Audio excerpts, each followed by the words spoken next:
тиктокер өлең айтатын. Соны орыс ұлтына тигізген үшін 5 жылға соттап, тіпті жай соттамай, анау КМБ қалай жасап, журналистерді түрмеге апарып, анау түрмеде жұмыс істеп жатқанын соны күлкілі қылып, журналист интервью алып қазақтарға көрсетіп жатыр да экранда. Міне, орыс біздің қожайын.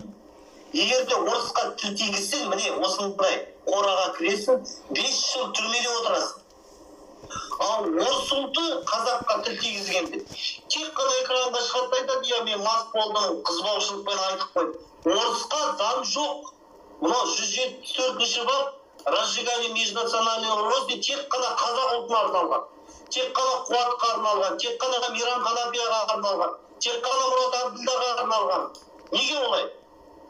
Егер де мынау миды қосып, логиканы қоссаңыздар, онда біз тәуелді ел емеспіз. Біз онда Бурятия, Якутия, Татарстанбыз.